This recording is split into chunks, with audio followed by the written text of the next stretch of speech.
Final funeral rites of the late high life icon Charles Kojofosu, popularly known as Daddy Lumba, continues to take dramatic twists and turns.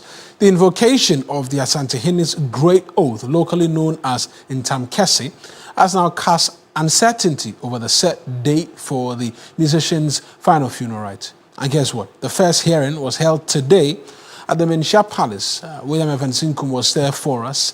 Let's get a bit more from him with respect to what it is that played out.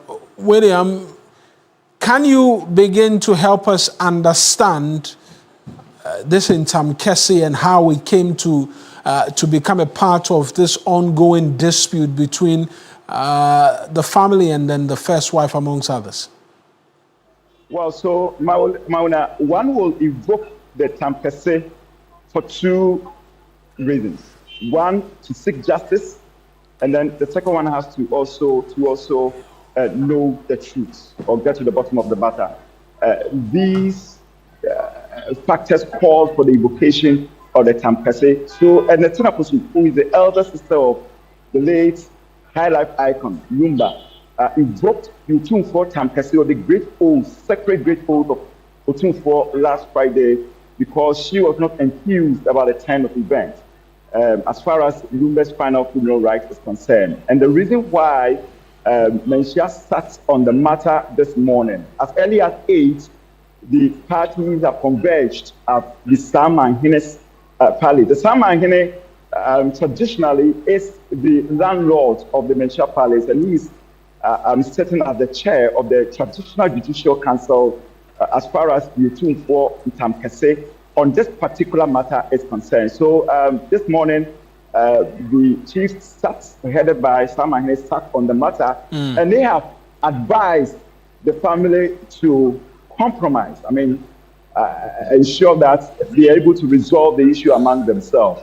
If that is not done, or if they fail to do that, then the case will enter into, in the conventional court, we call the case management, where prima facie will have to be established, but this time around the traditional prima facie will have to be established, and the necessary rituals will also be performed before the case is finally heard at the Menchia Palace, where some chiefs, which of course will be appointed by or nominated by the Asantehene, will sit on the matter, and if that happens, then certainly we'll be in for the long haul. And how much time have they been given to arrive at this truce or this compromise you talk of? And what as well has been the reaction of the family to this decision by Menchia?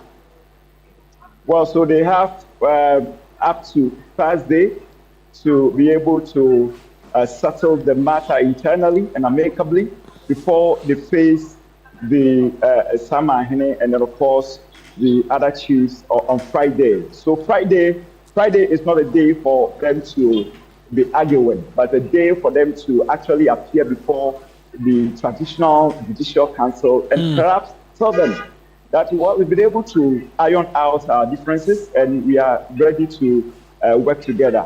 Otherwise, then the process will have to be followed through. Like I said, that will mean that some sheep will have to be slaughtered to pacify the gods. As far as the traditional rites is concerned, then case management will also proceed thereof. Talk to us about the mood when the respective parties made their way to Menchia today. We know this continues to pique a lot of interest. First off, whether there was a crowd gathering wanting to be a part of the process, and for the respective parties when they came to, how they looked as well.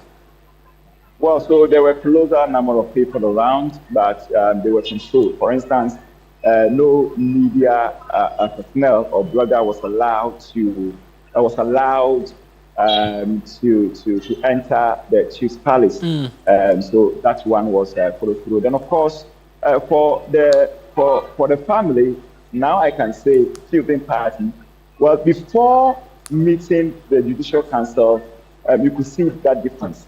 But after that particular meeting, for instance, for the first time, I saw an Tunapusu or a Kriya, Akusia Benfoma, hugging or hug the Abusiapeni the family head, Kofi Usu, there is something that we haven't seen for a very long time, ever since the case, their issue entered in the pool of litigation.